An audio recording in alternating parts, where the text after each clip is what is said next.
Halo teman-teman dan Dewan Juri yang terhormat, perkenalkan saya Angela Selvi Diastira Putranti. Dan saya Azra Jocelyn. Kami dari SMA Negeri 8 Yogyakarta.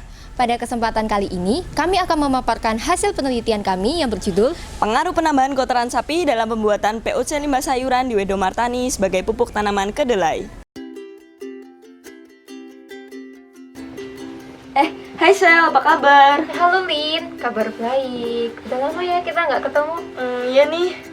Selama awal pandemi kemarin, kamu ngapain aja? Kalau aku sih nggak apa-ngapain, kalau kamu sendiri gimana? Kalau aku sering nanam-nanam gitu sih, lumayan lah untuk membantu menekan pengeluaran. Kamu suka nanam apa Sel? Apa aja sih aku tanam, terutama tanaman yang berbuah gitu, kayak terong, cabai gitu. Kalau menanam gitu apa aja sih yang harus perhatiin Sel? Tentunya intensitas cahaya, air, dan pupuk harus diperhatikan. Tapi kalau aku sih lebih fokus kepada pupuknya. Kalau di tanaman begitu biasa pakai pupuk apa Sel? Aku biasanya pakai pupuk kandang dari kotoran sapi, kotoran ayam, karena harganya relatif murah, selain itu mudah didapat. Gitu. Ini aku perhatiin kamu dari tadi baca apa sih Sel? Aku lagi baca artikel tentang pupuk organik cair. Rencananya sih besok aku mau buat pupuk organik cair dari limbah sayuran. Kenapa harus dari limbah sayuran? Karena menurut Kementerian Lingkungan Hidup dan Kehutanan, jumlah timbulan sampah masyarakat Indonesia perharinya bisa mencapai 175.000 ton.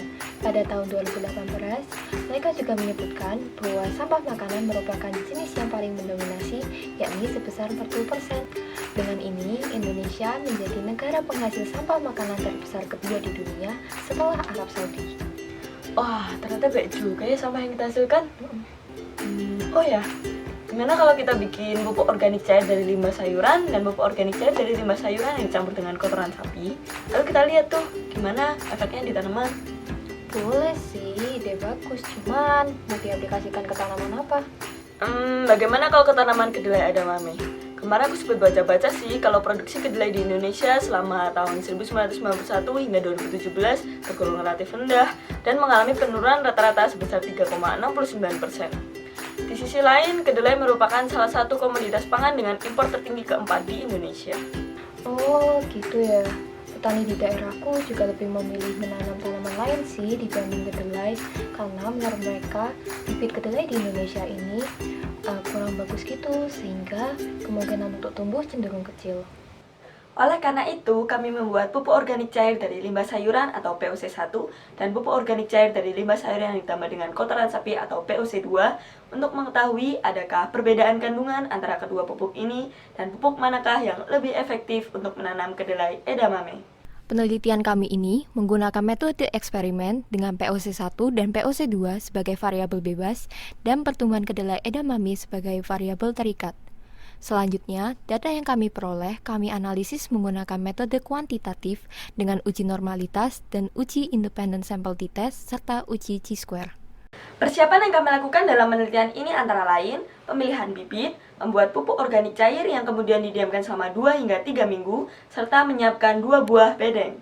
Setelah kedelai ditanam dan diamati, data yang kami peroleh diuji menggunakan uji normalitas. Hasil uji tersebut menunjukkan bahwa distribusi data pertumbuhan panjang daun, lebar daun, serta tinggi batang normal, sedangkan pertumbuhan diameter batang tidak normal. Variabel yang tergolong normal kemudian diuji menggunakan uji independent t-test. Berikut adalah diagram pertumbuhan panjang dan lebar daun. Setelah variabel panjang dan lebar daun diuji menggunakan independent sample t-test, hasil pengujian menunjukkan bahwa pertumbuhan panjang dan lebar daun tidak signifikan untuk taraf kepercayaan 0,05. Karena p-value pertumbuhan panjang dan lebar daun lebih besar dari taraf kepercayaan 0,05, maka dapat disimpulkan bahwa data tersebut tidak signifikan. Hal ini menunjukkan bahwa penggunaan pupuk POC1 dan 2 tidak mempengaruhi pertumbuhan panjang dan lebar daun. Variabel terakhir yang tergolong normal adalah pertumbuhan tinggi batang. Setelah diuji menggunakan independent sample t-test, hasil pengujian menunjukkan bahwa pertumbuhan tinggi batang pada masa pengamatan pertama tidak signifikan untuk taraf kepercayaan 0,05. Namun, selama periode pengamatan kedua, signifikan untuk taraf kepercayaan 0,05. maka terdapat kemungkinan bahwa pada 2 minggu pertama atau selama masa pengamatan pertama, akar masih belum berkembang dan berfungsi dengan sempurna, sehingga tidak terjadi perbedaan pertumbuhan yang signifikan pada tanaman kedelai edamame yang diberikan POC 1 dan 2, sehingga pengaruh signifikan baru muncul setelah periode pengamatan pertama. Apabila kita lihat kembali pada hasil uji normalitas, dapat dilihat bahwa pertumbuhan diameter batang tidak normal untuk nilai probabilitas 0,05. Berikut ini adalah distribusi data variabel diameter batang. Karena tidak normal, maka data pada variabel ini diolah menggunakan uji non-parametrik chi-square. Hasil pengujian menunjukkan bahwa pemberian POC 1 dan 2 berpengaruh pada pertumbuhan diameter batang sejak pemberian pupuk.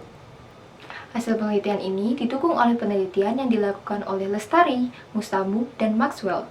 Penelitian mereka menyatakan bahwa pupuk organik cair limbah sayuran memiliki kandungan nitrogen yang mampu menyusun klorofil dan pertumbuhan vegetatif tanaman tomat. Nitrogen sendiri merupakan salah satu dari 3 unsur besar yang dibutuhkan oleh tanaman, yaitu NPK atau nitrogen, fosfor, dan kalium. Sementara untuk panjang daun, lebar daun, panjang batang, untuk kedua pupuk tersebut tidak ada perbedaan pertumbuhan. Dari penelitian ini, dapat disimpulkan bahwa pupuk cair mengandung unsur utama pupuk, khususnya nitrogen. Kedua POC tidak menunjukkan perbedaan pertumbuhan signifikan pada variabel panjang daun, lebar daun, serta tinggi batang. Pada variabel pertumbuhan diameter batang, POC 2 lebih efektif dibandingkan dengan POC 1.